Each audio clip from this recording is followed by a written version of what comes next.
All right, so let's take a look to see what's happening in the markets today. And today is Monday, May 17th. And with me in the studio is my head coach, Mark Hodge. Good morning. Hey, good morning, Marcus. Good morning, everyone. So, Mark, it seems that stocks are pointing to a lower opening after we had the worst week since February last week. Let's take a look at last week first. Yeah, I mean, quite a week last week. A rough start, and things were looking pretty ugly midweek. And I mean, we were making worst days since January and February in the indices, and we were wondering if it was going to get worse. But then there was a bit of a pullback, or found some support midweek, and heading into the close, we rebounded a little. So I think that was a positive thing. What do you think, Marcus? Right, yeah, but I mean, inflation worries were in focus last week. Traders were Yeah. worried that inflation is getting out of control. Right, we had several reports that are indicating it might get worse. So the Fed tried to say, "Oh, no worries, it's all transitory."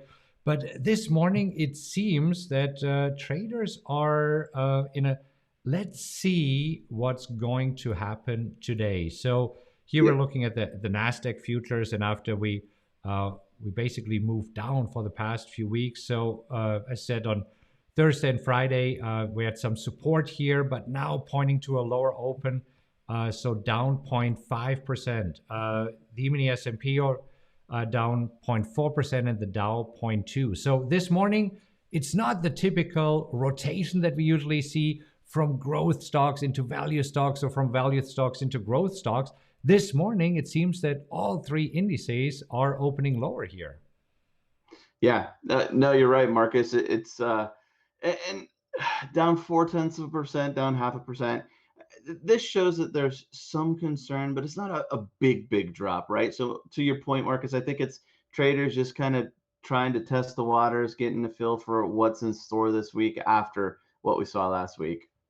Well, I don't know. Could Bitcoin has something to do with it? Because we got to talk about Bitcoin. Let me just remove the volume here so that it's easier to see.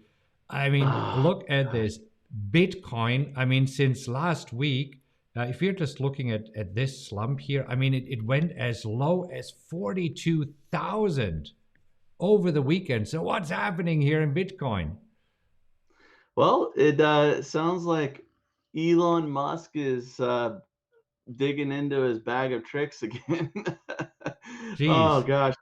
So there was a tweet, like, I thought we kind of got away from the tweet storms with the new president.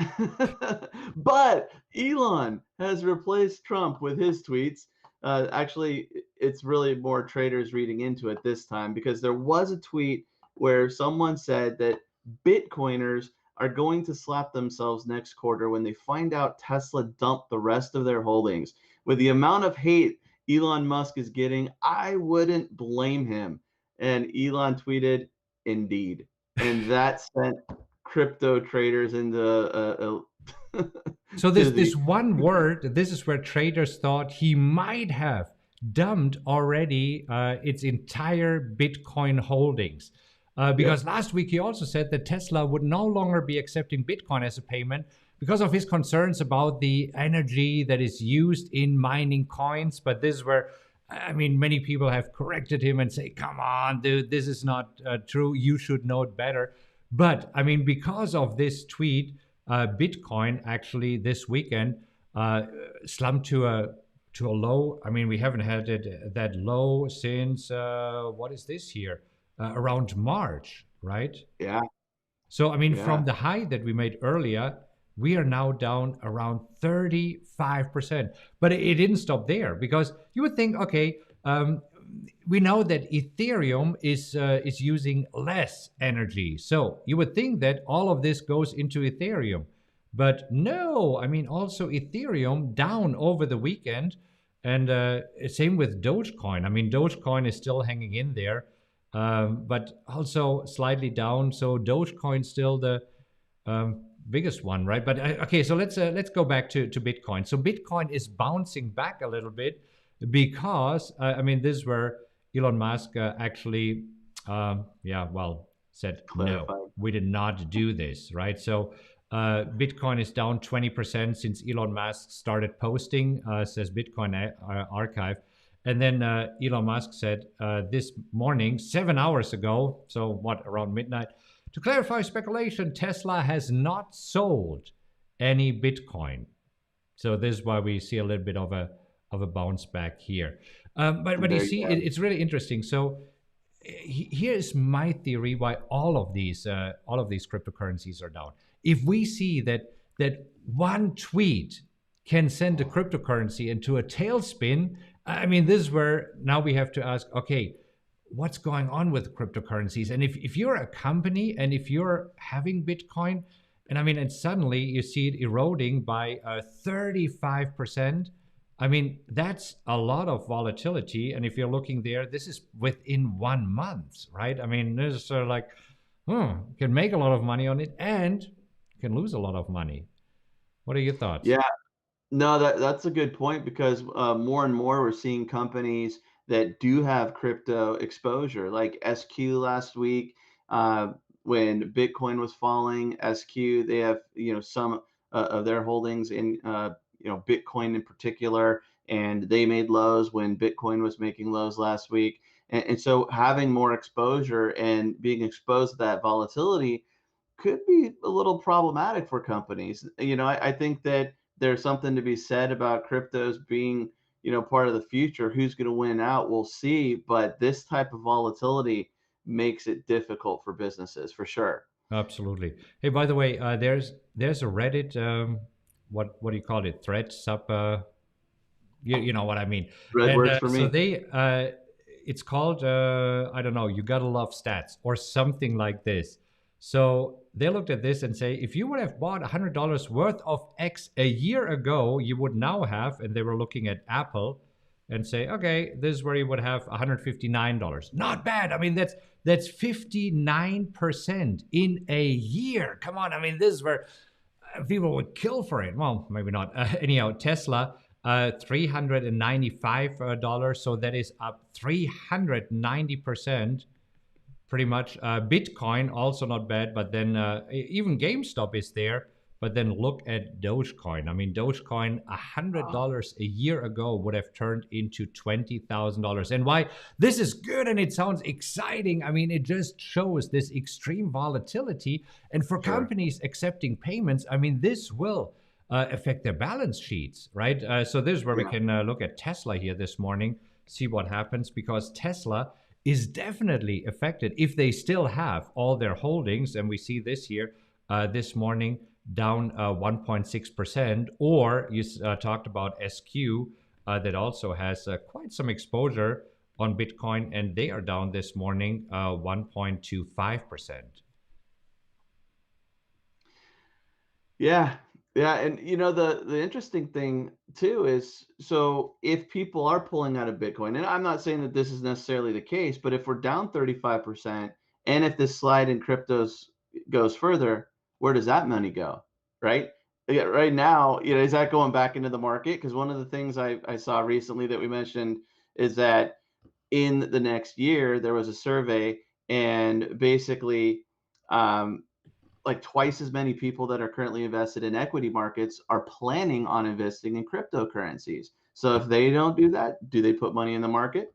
We'll see. We'll see. So let's talk about this week. What to expect in the markets this week after we're pointing to a lower opening.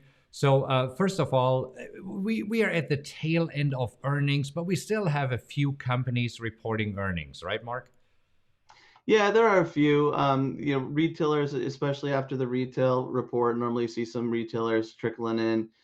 Um, I don't have anybody particular right now on my list. Marcus, do you? Well, so this week, Target is reporting. Target There is you up go. pre-market 0.16%. Walmart is reporting this week.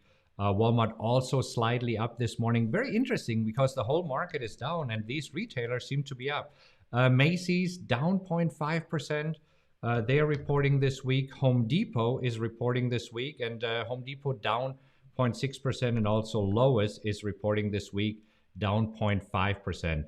So what traders are expecting to hear is the effects of the $1,400 stimulus checks that were handed out last quarter. So they should have actually hit the stores at some point. And then, of course, also the masks, right? I mean, because the CDC issued a new guidance last week that people who are fully vaccinated don't have to wear masks indoor or outdoor again. So this might affect retailers because, I mean, who knows? Now people are going out again instead of ordering on Amazon. Let's just see what is Amazon doing here in response. No, Amazon is also up 0.3%. So not bad at all. Not bad at all. So, I mean, the mask. We have to talk about this because over the weekend, we already heard that Trader Joe's, Walmart, Sam's Club, and Costco announced that they don't require masks in stores anymore. And today, we heard that Starbucks, Publix, and Disney World are also changing their mask policies. So we'll see what happens here this week. Yeah, and that's big news. I know it caught some people off guard, but it'll be interesting to see how that plays out. And I think that that's definitely a positive for the economy. Hey, Marcus, did you hear about the deal with AT&T and Discovery? No, what's happening there? So they announced a $43 billion deal to merge Warner Media with Discovery, which the goal or the potential is that there could be a streaming challenger to Netflix and Disney. So AT&T up a little bit. They were up as much as almost 5% pre-market, but I think that's dropped a little bit. And then Discovery, the ticker is DISCA. They were up almost 17% pre-market. I think it dropped to about 9. Yeah. How much were they up? 37%? They were up 17% Oh, at one point 17%. pre-market. Okay. Yeah, but they're still up 9.5%. Wow. That is interesting. I did not hear about this. Mergers and Yeah. acquisitions. Yeah, so we'll see if it's really a threat to Netflix and Disney. I don't know. I mean, I think that Netflix is solid, and Disney came out of the blue and created a solid streaming, option. So, but we'll see. Let's see. Disney does not seem to react to this news yet. I mean, they're down 0.3% pre-market. And this is pretty much in line since the markets are down overall. Let's take a look at Netflix really quick to see if traders are concerned that this is really happening. But I think it's too early to really have an impact on these companies. I mean, Netflix here, pre-market down 1.5%. I don't know if this is really a worry. This is the overall market weakness that we seem to have going into the opening here. Sure, sure. Um, United announced that they are going to add 400 flights to July's schedule and open up some flights to Europe. But it seems like right now traders are just kind of shrugging off that news, down a little bit pre-market. Yeah, it is really interesting because with the economy reopening, right, you would think that airlines had a bigger pop, but I mean, not at all. I mean, the bigger pop was here mid-March, right? But right now, still slightly going down here. So yeah, nothing really happening. What are the other airlines doing? Let's take a look at Delta Airlines really quick. So Delta Airlines also down, very similar. American Airlines, same. I mean, they all look the same. Okay, Southwest seems to be the strongest one. This Southwest that we are looking at here right now. Anyhow, Could be hey, more of a domestic thing. yeah. I wanted to mention this week Fed minutes on Wednesday. Oh yeah, let's take a look at the economic calendar and see what's happening this week. So on the economic calendar, we're pretty light. So nothing going on today, nothing going out tomorrow. Then we have the Fed meeting minutes on Wednesday. So what do you expect? Well, this is where it's really a wild card. I would say that for most situations, it's a non-event. I mean, here it's labeled a medium impact, and that's because most of the time it's just rehashing what everybody already expects. But you never know if there's something that pops up, something that a buzzword, something big that they're addressing or considering, and so that's why it's a bit of a wild card. But for a slow economic calendar, this stands out this week. I mean, last week, several Fed members already said, yeah, you know what? All the bad reports that came out regarding inflation, which came in much higher at 4.2% last week. And we know that the Fed's target is 2%. And so members of the Fed were quick to say last week, well, one swallow doesn't make a summer, right? And or whatever here in the other direction.